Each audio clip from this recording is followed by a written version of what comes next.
أعوذ بالله من الشيطان الرجيم. بسم الله الرحمن الرحيم. الحمد لله رب العالمين، والصلاة والسلام على أشرف الأنبياء والمرسلين، حبيبنا شفيعنا مولانا محمد بن عبد الله وعلى آله وصحبه أجمعين. رضيت بالله ربا وبالإسلام دينا وبمحمد نبيا ورسولا. اللهم صل على سيدنا محمد. اللهم صل على سيدنا محمد. اللهم صل على سيدنا وحبيبنا وشفيعنا مولانا محمد، طب القلوب ودوائها وعافية الأبدان وشفائها ونور الأبصار وضيائها وعلى آله وصحبه وبارك وسلم. رب اشرح لي صدري ويسر لي أمري واحلل عقدة من لساني يفقهوا قولي. أما بعد، السلام عليكم ورحمة الله وبركاته. Alhamdulillah, syukur kita kehadirat Allah Subhanahu wa taala dengan limpah kurnia dan rahmatnya. Allah telah menggerakkan tangan kita, Allah telah menggerakkan kaki kita, dan Allah telah memberikan kita kesempatan waktu untuk sama-sama hadir ke masjid yang mulia ini, Masjid Fastabiqul Khairat. Kemudian sama-sama kita duduk di dalam majlis yang mana Nabi SAW sabdakan sebagai Raudatul Jannah, taman-taman surga di dunia. Mudah-mudahan Allah angkat kajian kita subuh ini sebagai Raudatul Jannah. Amin ya rabbal alamin. Apa khabar jemaah Masjid Fastabiqul Khairat? Sehat? Sudah masuk tanggal berapa Sya'ban? 14. Jadi malam ini akan masuk tanggal 15, yakni bersamaan dengan nisfu Sya'ban. Baik. Ada apa-apa acara di sini? Ada kegiatan? Malam nisfu Sya'ban. Ada? Malam. Apa kegiatan di sini? Yasinan. Habis maghrib. Yasinan. Oh, yang 3 kali. Baik. Apa lagi? Sudah. Itu sahaja. Ada puasa. Baik. Mungkin ada yang masih belum tahu tentang nisfu Sya'ban, sedikit saja yang boleh kita sampaikan. Mau dengar? Mau dengar? Baik, sedikit tentang nisfu Sya'ban. Baik. Kalau kita rujuk kepada hadis Nabi SAW, semua hadis tentang kebanyakan hadis tentang nisfu Sya'ban semuanya bersifat dhaif. Tapi bila mana ada perawi lain yang sama-sama menukilkan hadis yang sama, maka dia saling menguatkan, maka naik taraf. Jadi sebahagiannya menjadi hadis hasan. Dari dhaif dari hadis hasan. Baik. yang sahihnya apa? Yang paling sahihnya adalah ketika nisfu Sya'ban Allah turun ke langit yang dunia dan Allah mengampuni dosa-dosa makhluknya, kecuali ada beberapa makhluk yang Allah tidak ampunkan. Di antaranya yang beriman, yakni orang-orang yang penting tadi sama dengan tema kita, yakni yang memutuskan tali silaturahmi. Walaupun dia beramal macam mana sekalipun, pada malam itu dia berdoa, maka tidak diterima doanya. Faham tak? Jadi orang-orang yang bermusuh-musuhan, orang-orang yang memutuskan tali silaturahmi, orang-orang yang saling mendengki, maksudnya yang ada masalah dengan makhluk, maka Allah tidak akan terima apapun yang dia buat pada malam nisfu Sya'ban. Baik. Malam nisfu Sya'ban juga kata Imam Syafi'i di antara salah satu malam yang mustajab untuk berdoa. Kata Imam Syafi'i. Dalam kitab Al-Um beliau katakan di antara 5 malam yang mustajabnya kalau kita berdoa, di antaranya apa? Malam 2 raya, malam Idul Fitri dan Idul Adha. Terus malam awal bulan Rajab. Terus yang ketiga yang keempat malam Jumat, dan yang kelima malam nisfu Sya'ban. Jadi 5 malam yang mana Imam Syafi'i kata adalah waktu mustajabnya berdoa. Tapi dengan baik, tidak ada amalan khusus yang Nabi ajarkan daripada tentang nisfu Sya'ban. Jadi yang nak baca doa silakan, yang nak yasinan silakan, terus yang nak dengar ceramah silakan, yang nak solat silakan. Tidak ada amalan khusus. Faham tak? Yang nak puasa silakan. Nabi paling banyak berpuasa di bulan Sya'ban. Boleh anda berpuasa kerana itu. Jelas ya? Jadi jangan menentukan suatu amalan. Terus yang Ustaz yasinan 3 malam, 3 kali sehari itu, 3 kali dalam malam itu. Apa maksudnya? Nah, kalau itu saya sebutkan amalan membaca Quran. Faham dong? Jadi antum membaca Quran kemudian doa, minta dipanjangkan umur, minta dimudahkan rezeki, betul? Minta dikuatkan iman, betul? Nah, itu adalah antum berdoa dengan wasilahnya apa tadi? Amalan membaca Quran, yakni Yasin. Antum bertawassul dengan amalan itu memang boleh, memang bolehkan. Faham dong? Antum boleh tawassul dengan asmaul Allah, asma husna, dan dengan amalan kita, dengan amalan. Tahu kan kisah Nabi SAW tentang apa? 3 orang yang terperangkap di dalam gua, kan? Jadi masing-masing dia bertawassul dengan amalnya. Ya Allah, aku berbakti kepada orang tua aku. Kalau amal aku ini diterima, maka selamatkan kami daripada perangkap gua ini ya Allah. Yang kedua ni, ya Allah, kami jauhkan diri daripada orang berzina, kan? Nah, maka tolonglah kalau kau terima amal aku menjauhkan diri daripada zina, tolong selamatkan aku daripada gua ini. Kan yang ketiga, aku menjaga amanah orang lain, kan? Maka kalau benar amalan aku diterima, ya Allah, selamatkan kami daripada masalah ini. Maka orang bertawassul dengan amal, maka boleh anda bertawassul. Jadi hindari perdebatan, Faham dong? Yang nak buat silakan, yang tak buat pun jangan disalahkan. Jelas ya? Baik, kita lanjutkan pengajian kitab Adabul Mufrad kita, masih dalam bab silaturahmi.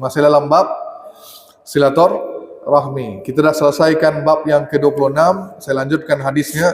Kita akan lanjutkan ke ayat bab yang ke-27, keutamaan silaturahmi. Saya bacakan hadisnya. Muhammad bin Ubaidillah menceritakan kepada kami, ia berkata, Abi Hazam menceritakan kepada kami dari Al-Ala, dari ayahnya, dari Abu Hurairah, ia berkata, ada seorang lelaki menemui Nabi SAW. Ada seorang lelaki menemui Nabi SAW dan berkata, Ya Rasulullah, aku mempunyai kerabat yang jika aku menyambung silaturahim dengan mereka, malah mereka memutuskannya. Jika aku berbuat baik kepada mereka, malah mereka berbuat jahat terhadap aku. Mereka menyakitiku, kan? Dan mereka menjahiliku, tetapi aku bersabar dan memaafkan mereka. Maka Nabi SAW menjawab, sekiranya perkara ini seperti mana yang engkau ceritakan, maka ka'annama tusiffuhum al-mallu, maka engkau telah memberi mereka abu yang panas. Dan sesungguhnya pertolongan Allah akan sentiasa bersama engkau selama engkau berbuat demikian. Jadi ada seorang melaporkan kepada Nabi SAW, Ya Rasulullah, aku berbuat baik kepada kerabat aku menyambung silaturahim, mereka memutuskannya. Aku berbuat baik, tapi mereka membalasku dengan kejahatan. Mereka menyakitiku. Maka Nabi ketika mendengar perkara tersebut, apa kata Nabi SAW? Sesungguhnya engkau telah memberi mereka abu yang panas. Apa maksudnya? Perumpamaan Nabi SAW, bahawa mereka yang memutuskan tali silaturahim itu seolah-olah memakan abu yang panas. Faham dong? Memakan abu yang panas, maksudnya mereka coba mencelakai diri mereka sendiri. Faham dong? Mereka memudaratkan diri mereka sendiri. Tapi pemuda ini tetap melakukan kebaikan kepada mereka walaupun kerabatnya berbuat jahat. Faham dong? Maka di sini dia ingin menyambung silaturahim. Maka apa kata Nabi? Pertolongan Allah akan sentiasa bersama denganmu. Maksudnya Allah sentiasa akan membantu dia selama dia membuat perkara demikian, yakni cuba menyambung semula tali silaturahim. Faham dong? Baik, saya lanjutkan. Terus Muhammad bin Isa daripada Ibnu Abbas, ia berkata, jadi Ibnu Abbas menukilkan satu ayat daripada Al-Quran, surah Al-Isra. Surah Surah apa? Surah Al-Isra. Surah Al-Isra surah ke berapa? Surah ke-17. Ayat yang ke-26. Al-Isra 26. Apa ayatnya? Auzubillahi minasyaitonirrajim. Wa ati zal qurba haqqahu wal miskina wa ibnas sabili wa la tubazzir tabzira. Nah, dan berikanlah hak kepada kerabat yang dekat, kepada orang miskin, dan juga ibnus sabil. Siapa ibnus sabil? Orang yang dalam perjalanan, orang musafir. Dan janganlah kamu menghambur-hamburkan hartamu dengan mubazzir tadi, boros. Nah, maka kata Ibnu Abbas, Allah telah mengawali perintahnya hak yang wajib kita tunaikan, kata Ibnu Abbas, yakni berikan hak kepada keluarga yang dekat, kemudian orang miskin, dan kemudian orang dalam perjalanan.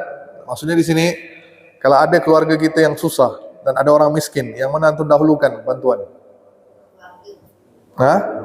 Kerabat, adik yang miskin, terus ada adik yang susah lah, terus ada fakir miskin, yang mana antum dahulukan? Keluarga. Faham tom? Keluarga. Maka saya sering sampaikan, antum berbuat baik itu ada urutannya. Urutannya. Maka antum boleh nak lihat apa urutan yang Allah tetapkan untuk kita, antum boleh rujuk kepada ayat surah An-Nisa. Surah An-Nisa ayat 36. Ini 9 orang yang anda kena berbuat baik. Berapa? 9 orang. Nah, siapa 9 orang itu? Coba lihat surah An-Nisa ayat yang ke-36. Coba buka Al-Quran. Surah An-Nisa ayat yang ke-36. Wa'budullaha wa la tusyriku bihi syai'an wa bil walidaini ihsana wa bizil qurba wal yatama wal masakin wal jarizil qurba wal jaril junubi was sahibil jambi wa ibnis sabil wa malakat aymanukum. Nah, ini 9 orang yang antum kena berbuat baik. Siapa? Yang pertama Allah kata apa? Wabil walidaini ihsana. Siapa? Orang tua. Terus wabizil qurba. Yang keduanya kerabat. Nah, keluarga, adik-beradik, kan? Paman, bibi, kan? Datuk, nenek, semua masuk ni. Terus wal yatama. Anak-anak yatim nombor 3. Yang keempat wal masakin.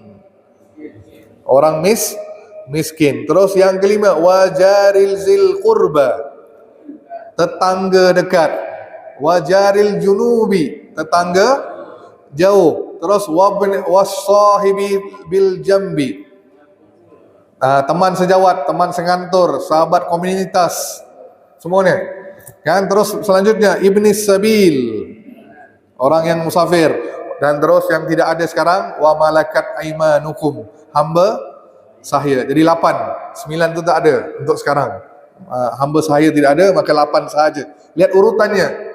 Orang tua, kerabat. Lepas kerabat baru bukan fakir miskin. Anak yatim didahulukan sebelum fakir miskin. Yang luar biasanya apa Allah sebut nih? Tetangga dekat, tetangga jauh. Apa maksudnya? Kalau tetangga dekat, oh Masya Allah, gitu ya. Kalau tetangga dekat sama kompleks. Kalau tetangga jauh, kompleks tanah. Jadi ada dua makna, kata ulama Ibnu Katsir, ada 2 makna. Satu yang seperti yang kata-kata kita tadi, tetangga yang paling dekat dalam kompleks kita. Terus kalau tetangga jauh, tetangga yang maksudnya kompleks sebelah ataupun setelah jauh daripada rumah kita, itu tetangga jauh. Tapi yang lebih saya suka makna yang kedua. Apa makna yang kedua? Tetangga dekat, kata Ibnu Katsir, yakni sesama muslim. Tetangga jauh non muslim. Faham tak? Jadi tetangga dekat maksudnya sama saudara seagama. Terus tetangga jauh adalah non muslim yang tinggal sama dengan kita dalam satu kompleks. Faham tak? Dan ini pendapat yang lebih kuat, yakni tetangga dekat bermaksud sesama agama kita. Terus kalau non muslim, tetangga jauh. Ni semua anda kena berbuat baik. Faham tak? Ni urutan yang benar, tapi orang kita ni sering buat apa?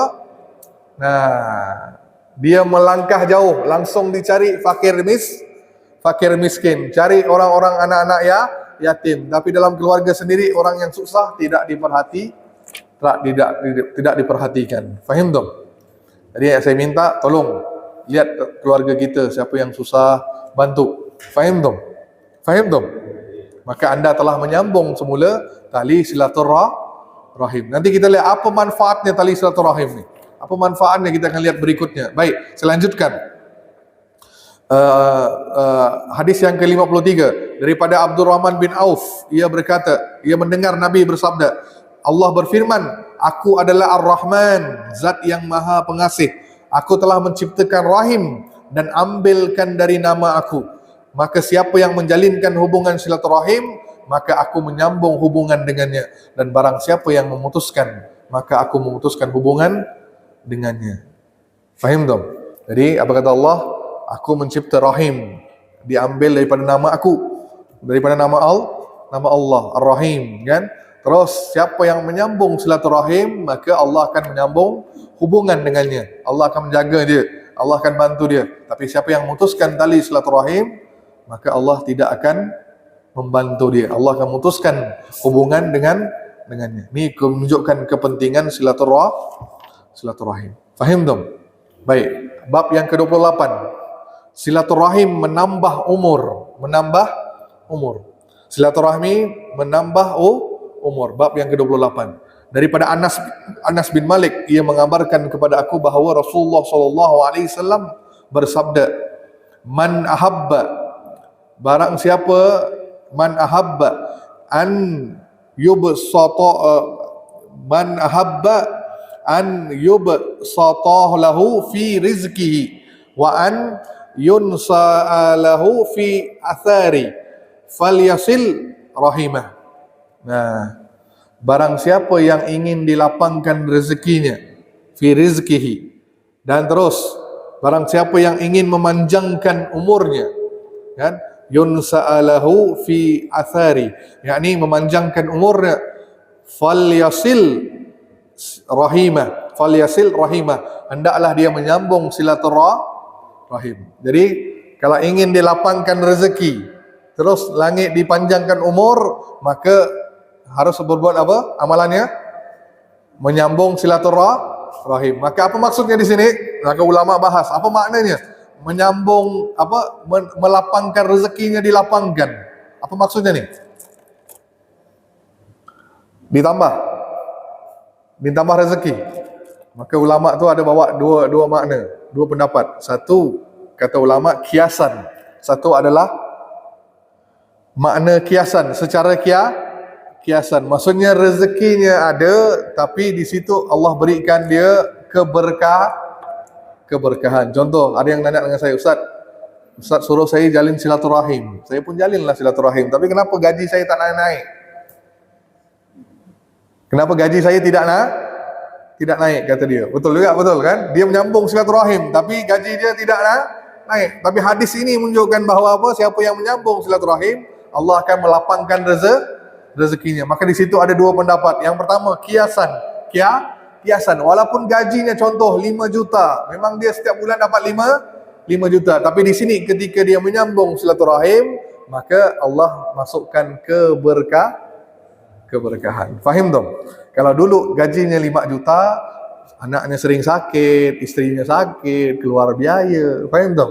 Tapi kerana dia menyambung silaturahim, terus gajinya tetap sama, tapi Allah berikan keberkahan. Maksudnya mencukupkan dirinya. Faham tak? Maksudnya rezeki itu cukup. Tak perlu lagi istrinya tak ada sakit lagi, anaknya tak sakit lagi. Faham tak? Itu keberkahan. Ini makna yang pertama.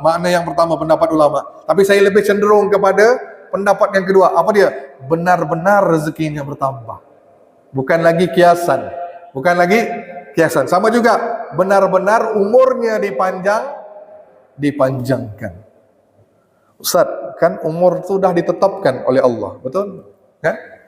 Ketika seseorang itu dah janinnya berusia 120 hari, 4 bulan, maka Allah akan perintahkan malaikat, kan, untuk meniupkan roh. Kemudian dicatatkan apa takdirnya, betul. Jantinanya apa, terus lahirnya celaka ke sengsara, terus apa lagi? Diberi umurnya berapa, nikahnya macam mana, jodohnya ada, semua dicatat. Apakah itu berubah? Berubah apa tidak? Bisa berubahlah takdir. Jadi malaikat tu kata, ketika kau lahir nanti usia kau ni 80 tahun. Gimana? Bisa berubah dengan antum melaksanakan apa? Silaturahim tadi? Bisa ke tidak bisa? Yang baik, dengar. Dia ada takdir yang dapat dirubah, ada takdir yang tidak berubah. Faham tak? Dan semua takdir itu Allah catatkan di mana?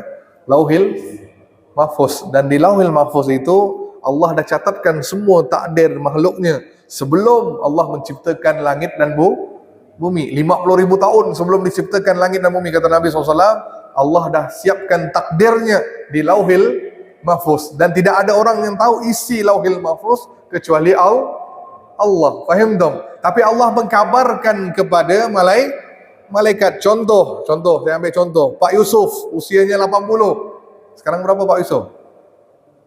76. Berapa usia beliau? 76. Baik. Allah kata usiamu kau di dunia 80 tahun. Itu Allah beritakan kepada malaikat. Catatkan usia beliau, kata Allah, kan 80 tahun.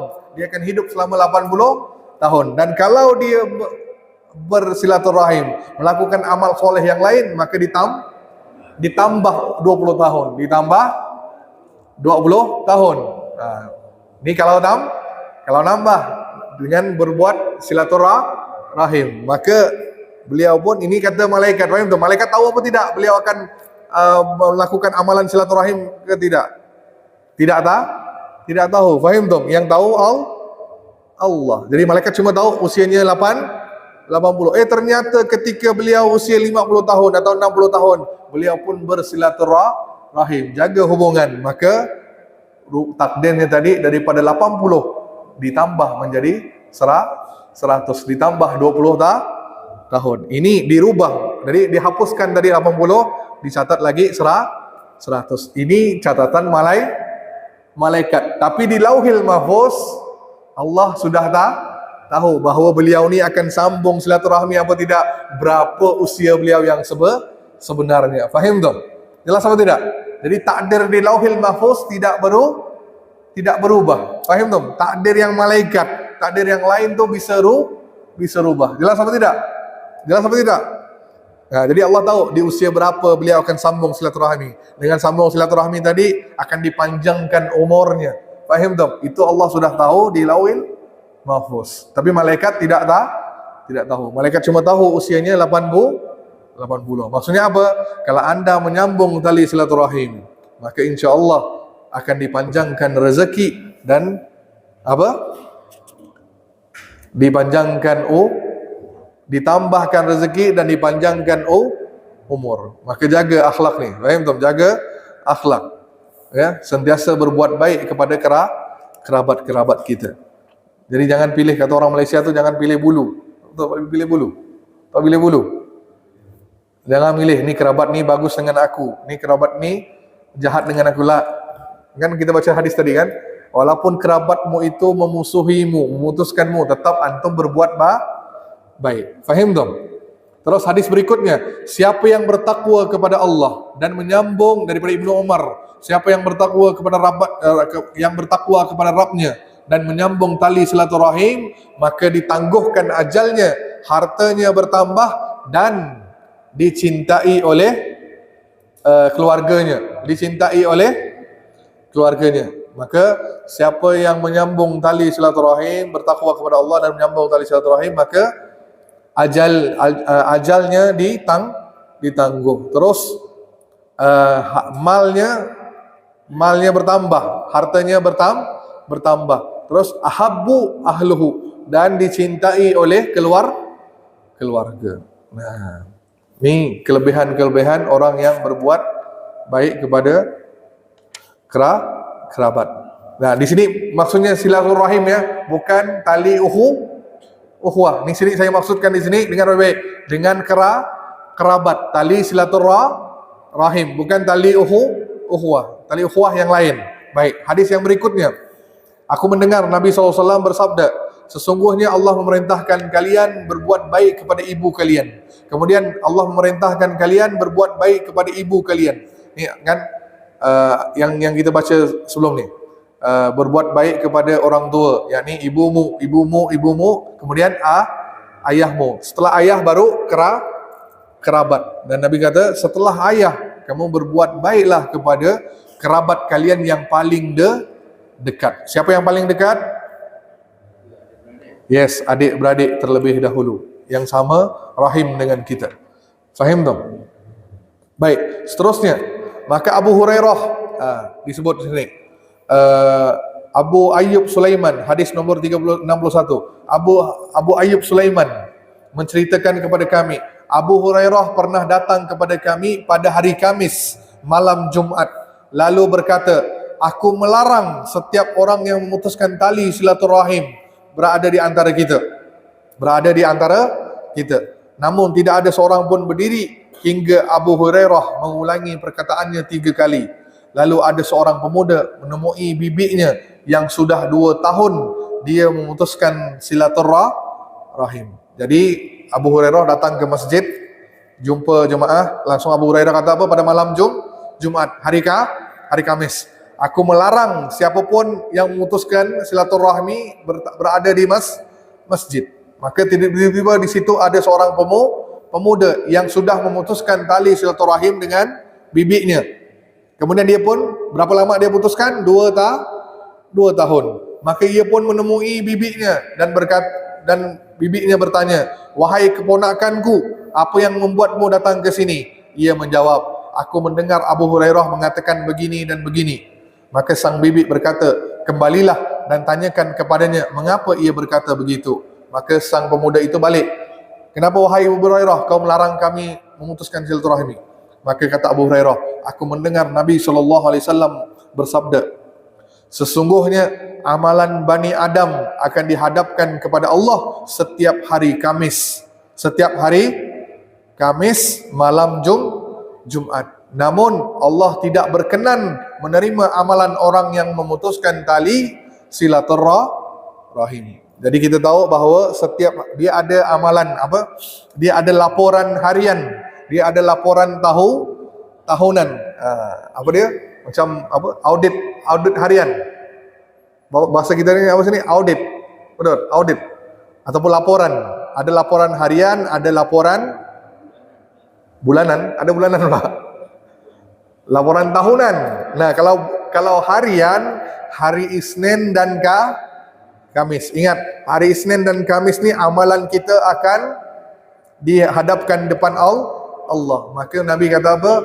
Aku ingin amalan aku ditunjukkan di hadapan Allah ketika aku sedang berpuasa. Maka di situ datangnya sunnah berpuasa Isnin Kamis. Nah, terus ada amalan laporan tahunan. Laporan tahunan itu bila? Antara Lailatul Qadar dengan Lailatul Qadar. Faham tak? Itu laporan tahunan. Nah, di situ Allah akan nampakkan siapa yang dapat rezeki, siapa yang ajalnya, semua tu laporan dia diperlihatkan, laporan tahunan. Terus ada laporan mingguan, Jumat ke Jumat. Nah, mungkin kan?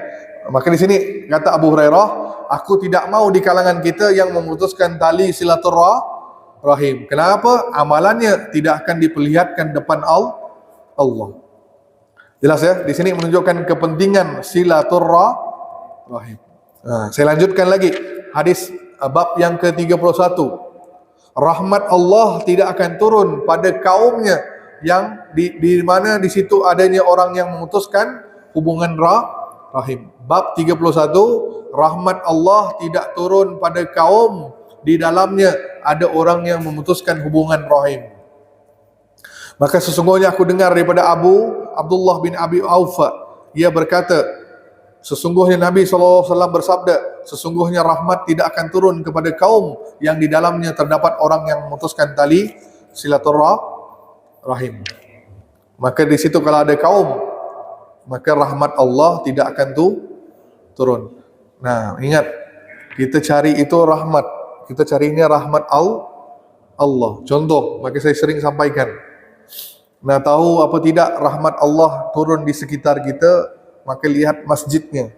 Lihat masjidnya. Lihat apa? Masjid. Kalau orang yang tinggal di wilayah itu, di kampung itu, sering memakmurkan masjid, sering hidupkan masjid, datang solat berjemaah, terus dia sering hadir kajian, sering adakan acara, banyaklah memakmurkan masjid, maka rahmat Allah akan turun. Bila rahmat Allah turun ke atas masjid, orang yang tinggal di sekitar masjid akan merasai rahmat Allah. Apa maksud merasai rahmat Allah? Dia akan dapat rahmat Allah, rezekinya dilapangkan, penyakitnya dihilangkan. Faham tak? Hidupnya akan jadi tenang. Faham tak?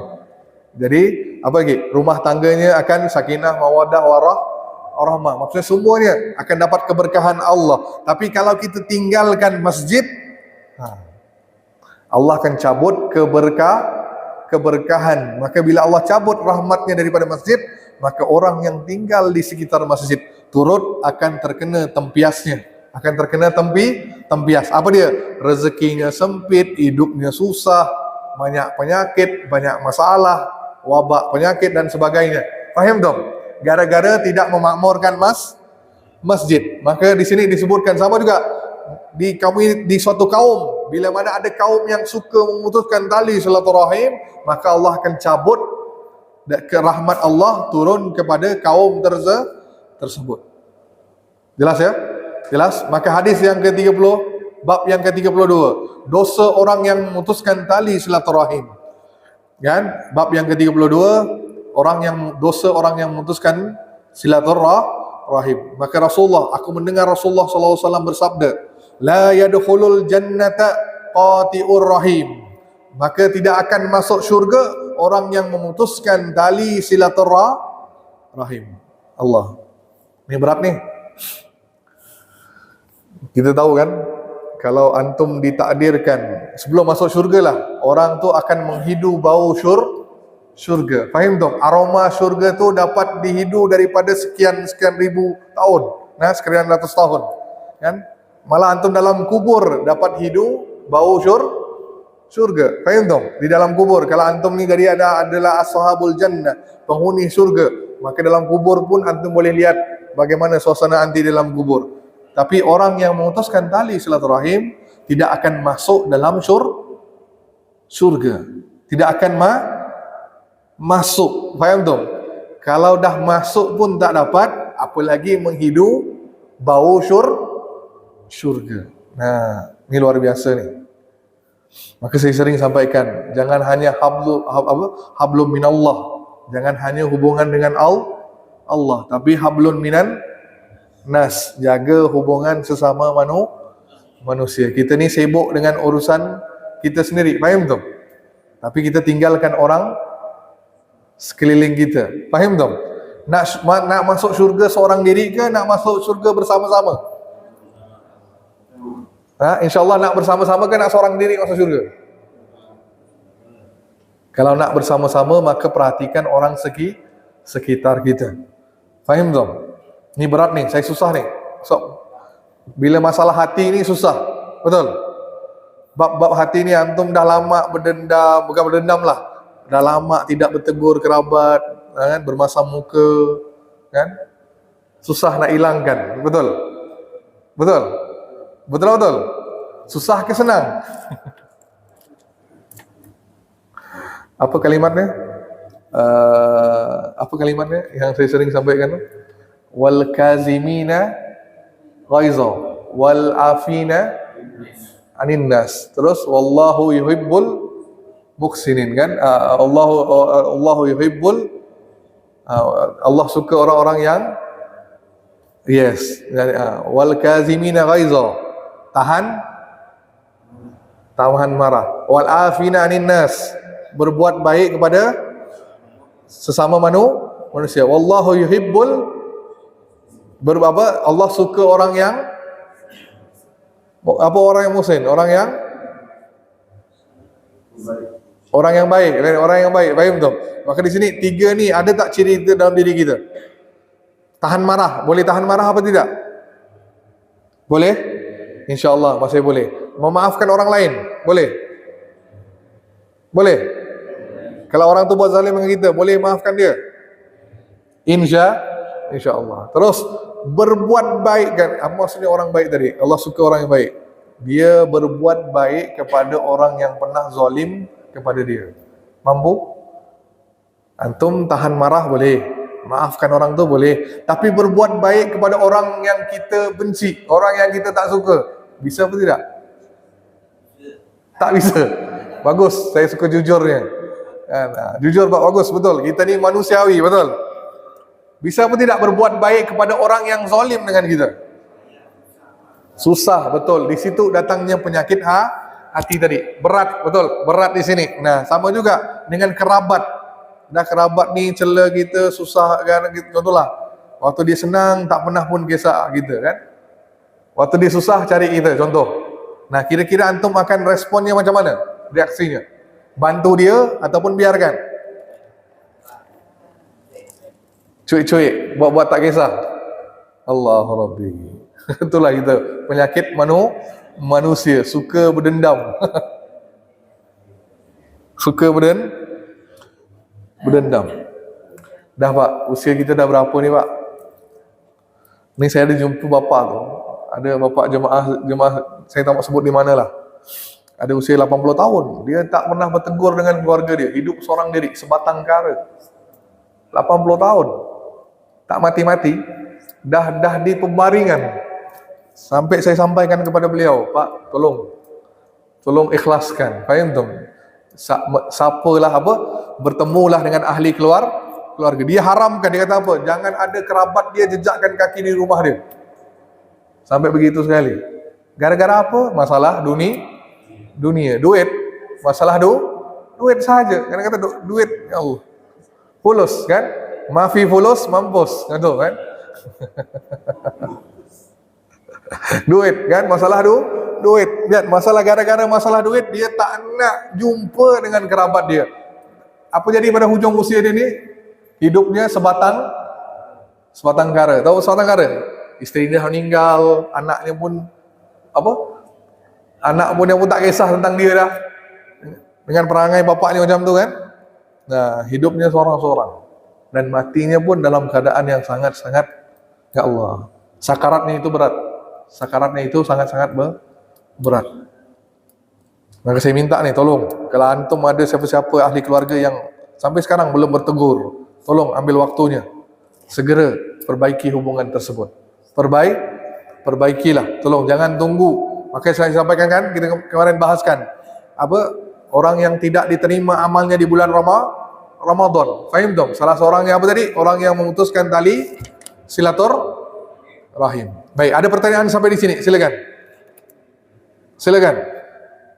Ada yang pertanyaan? Ada pertanyaan? Mana jemaah yang sering nanya? Oh, pulang kampung. Biasa dua tu ada kan? Dua tu tak ada pula. Ada pertanyaan Pak? Silakan, yang mau nanya. Ada? Bu? Ada Bu yang mau nanya? Silakan.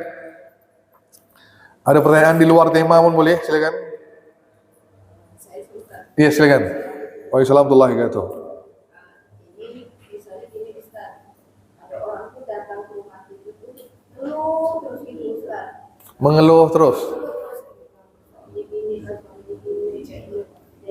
kayak waktu salah kita kasih, Oh, bantuan dia ya terus. Istilahnya kalau itu kita bosan gitu Ustaz. Karena gini Minta terus. Dia tak minta Ustaz, dia cuma cerita yang Curhat. Iya, terus. Terus kita bilang sholatnya berulang kambing, kayak gitu kan. Jadi kita kasih nasihat, Pak Ibu benar-benar jangan berulang kambing lagi. Habis itu ini datang lagi. Itu sikap kita tuh gimana tuh Ustaz? Menarik orang itu, akhirnya kita tuh rasanya Maksudnya orang tu yang suka ngeluh tadi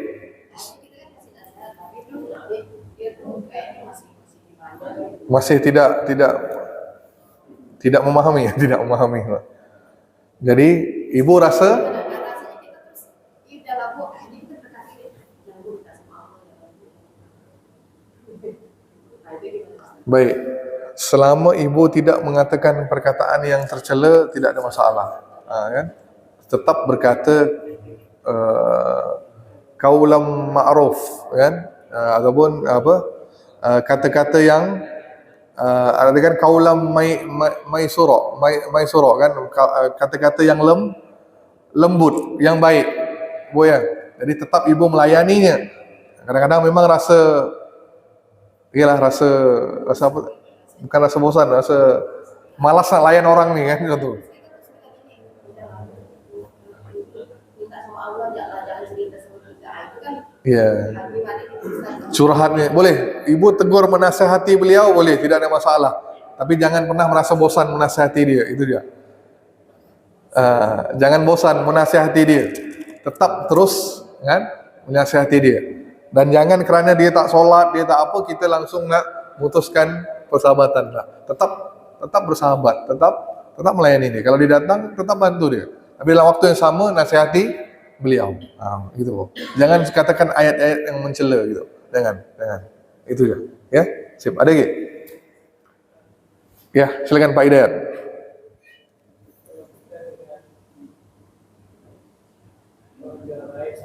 Warga lain. Teman ke keluarga nih? Oke, non muslim. Baik, lanjut. Maksudnya?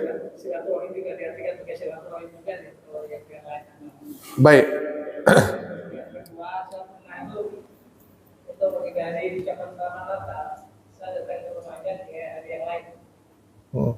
Oh iya. Baik. Yang pertama tadi, maka saya katakan silaturahim itu terkait dengan hubungan nasab, kan? Kalau kita hubungan sesama muslim, tali ukhuwah, tali persaudaraan sesama muslim. Setelah itu baru persahabatan sesama makhluk. Jadi orang non muslim itu masuk dalam kategori yang ketiga. Jadi Anda dahulukan dua dahulu, baru yang ketiga. Tetap menjalin hubungan baik dengan mereka. Tetap pergi, kalau diundang silakan, selamat tidak ada maksiat, kan? Selamat kalau diberi makan yang halal silakan, tidak ada masalah. Tidak ada masalah situ. Tetap kita disuruh berbuat baik kepada orang non muslim. Dalil tadi kan surah Nisa, kan tadi kan disebut tadi. Tetangga dekat, tetangga jauh dan sebagainya. Nah, situ maksudnya non muslim. Baik, yang keduanya mengucapkan hari-hari sempena dengan hari kebesaran mereka, hari perayaan mereka. Itu macam mana? Maka di situ ada pendapat ulama. Yang pertama kata ulama itu tidak selama kita tidak berkeyakinan seperti mereka, tidak salah mengucapkan. Ini satu pendapat, kan? Satu pendapat ulama katakan selama Anda mengucapkan hari Natal, tidak semestinya mengubah akidah kita. Faham tak? Selama tidak mengubah akidah kita, kita cuma mengatakan selama hari Natal untuk acara dia saja. Faham tak? Maka tidak menjadi masalah. Ini satu pendapat. Yang pendapat yang keduanya kata ulama, kalau itu dengan perayaan mereka, lebih baik jangan diucap dengan kalimat-kalimat yang mereka sebut tu. Hari Natal, hari Cap Gomeh, jangan. Cuma ucapkan selamat saja. Selamat libur ya, selamat Selamat holiday, happy holiday. Itulah kalimat-kalimat umum, bukan secara rinci. Gitu. Terus kalau diundang, maka boleh Anda pergi pada hari itu, ataupun Anda merasa nak pergi hari lain pun tidak ada masalah. Tidak ada masalah. Maka kata ulama tadi, bergantung dengan niat kita. Antum perginya niatnya apa? Antum percaya akidah mereka. Kalau antum percaya itu dah haram. Tapi kalau antum tidak percaya, saya pergi atas dasar silaturahmi, kan? Kerana diundang, maka tidak menjadi masalah. Ini dua pendapat, pilihlah mana-mana yang anda nak. Yang ini tidak masalah. Kalau di sini saya melihat orang milih yang kedua. Di sini, kalau di Malaysia saya sebut tempat saya ini yang satu. Sebab kami akidah masih Islam. Tapi kami bersilaturahmi, kami ucap selamat Merry Christmas. Dengan menyebut Merry Christmas itu tidak mengubah akidah saya. Faham tak? Saya pun tidak percaya bahawa Isa itu mati. Gitu dia. Jadi pendapat di Malaysia itu begitu Pak. Pendapat pertama. Selama akidah kita ini masih benar, maka tidak ada masalah. Kita tidak percaya pada mereka, cuma kita menjaga hubungan baik dengan mereka. Nah, kalau di sini pendapat kedua lebih kuat. Saya lihat di sini kan, rata-rata ulama Allah haram. Gitu kan? Jangan pergi pada hari itu, pergi pada hari lain. Maka terserah Bapak nak milih yang mana. Sip? Oke, baik. Adik, saya contoh Malaysia kan 60% Muslim, 40% non-Muslim. 3 suku besar, Melayu, Cina, India. Nah, India agama Hindu, Cina dia ada yang seperti inilah Imlek dan sebagainya. Maka kami jalinkan hubungan, tidak ada masalah. Ulama pergi ke sana pada hari itu juga. Nah, gitu. Nah, kalau di sini kan lain. Nah, gitu. Terserah Bapak milih yang mana. Baik, ada lagi? Udah ya? Sip, itu saja insyaallah. Kita akan sambung lagi bab berikutnya pada minggu depan. Wabillahi taufiq wal hidayah. Assalamualaikum warahmatullahi wabarakatuh. Tutup dengan tasbih kafarah. Subhanallah bihamdika asyhadu an la ilaha illallah wa asyhadu anna Muhammadar rasulullah.